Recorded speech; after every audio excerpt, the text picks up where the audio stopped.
Hello and welcome to another edition of Resources for Life TV at resourcesforlife.com. My name is Greg Johnson, and this is a video response to Chelsea, who writes in about the small house movement. And I'll go ahead and answer those questions now. So the first question is, what would you say is the single most important thing for simple and sustainable living? Well, I've written about this a little bit in my book, Put Your Life on a Diet. Add .com to that, and you can find out all about that book. But to answer that question simply, I guess I would say that living close to where you work is going to have a big impact on how your time and money will be spent, because of course if you're living within walking or bicycle distance from work, most of your time is going to be spent working and sleeping if you're working full time. And so that commute can either chew up 5, 10 or more hours a week, or it can be a time when you just get out there, walk to work, enjoy a bike ride or whatever, or maybe take public transit. So I would say the first thing is just living close to where you work. And then the second response to that, I guess I would say, is having a focused life. The clutter that fills up people's homes and schedules is often just from having a cluttered life and not really having a focus or a profession. And so by kind of taking some time out and prioritizing what it is you do, what's your profession, what's your vocation or career, and thinking about what your dreams and goals are, and kind of focusing in maybe on the top 2 or 3 things, and then letting the other things stay on kind of a wish list. That's a way to clear out the clutter in your life that is supporting those other activities that you're engaged in. And then finally, as much as possible, try to move your physical life into the digital world. So what I mean by that is your CD collection, your DVD collection, your television set, books, magazines, invoices and bills and things that come in the mail. All of that can be transferred into a notebook computer or an iPhone or iPad or something like that.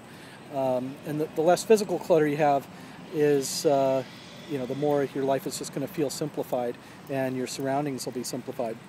So the second question is about the schedule for life and how that relates to the tiny home movement and sustainable living.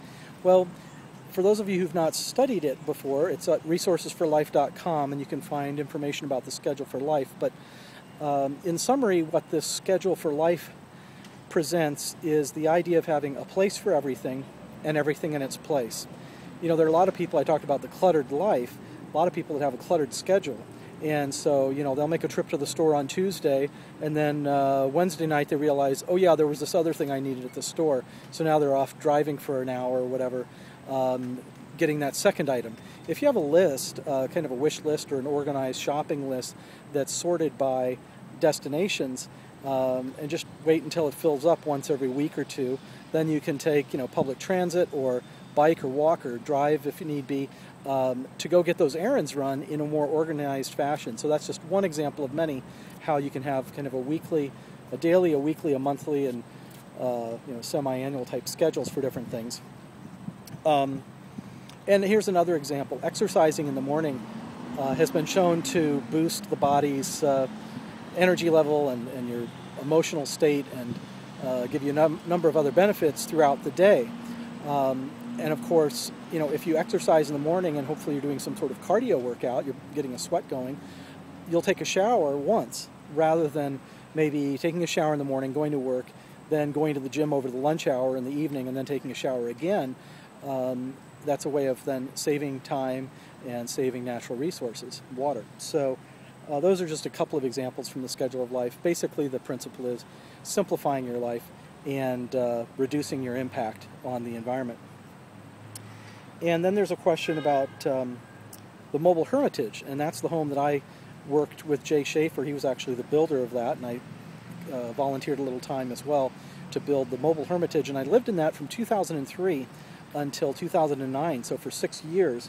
And the question is, what were the attitudes of people when that home was built? Because that was really one of the first homes to become well publicized in the small house movement.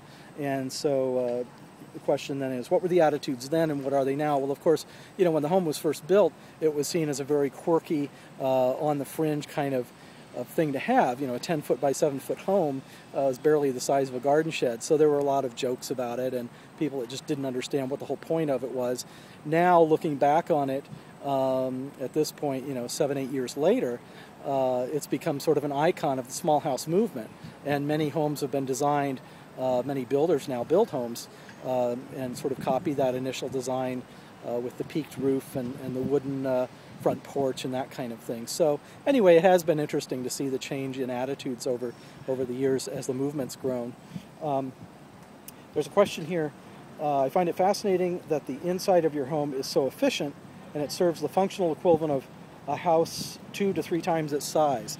And what areas and appliances serve multiple purposes?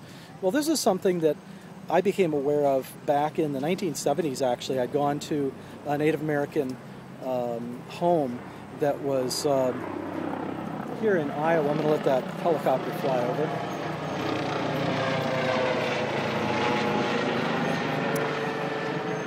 So anyway, we'd gone to visit some friends, some Native Americans who had a home that was referred to as a longhouse. And in the longhouse, it's just one long kind of rectangular building, home, where the kitchen is along one wall, and you have kind of a shower in a corner, etc. But the longhouse converts from sort of dining room to playroom to study to whatever need be to bedroom by night. And it's just like one space that has multi-functions. And that impressed me when I was younger, and I thought, that's really the way to optimize space, is to have multiple functions in one space. So the mobile hermitage takes advantage of that principle. In the main area, there was a desk on one side of the room, and on the other side, a kitchen sink, and a dining table that could fold out from under the desk and then be stowed away later. So the dining table need not take up room when you weren't eating, which of course, you're not eating all day long anyway, so why have a dining room table around, right? It's sort of the idea behind the Murphy beds that fold out and then fold away when you're not sleeping. So anyway, if you can imagine, that downstairs area of the mobile hermitage would serve as a work area. It would serve as a little dining area. It would also be a kitchen. And those functions, those tasks, you don't do all at the same time. You're not, studying and typing on a computer while you're eating, while you're cooking.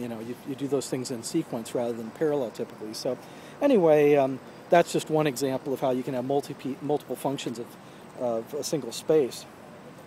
There's a question here about the mobile hermitage running solely on battery power, and how can that be possible? Well, here in Iowa, we get some really cold winters.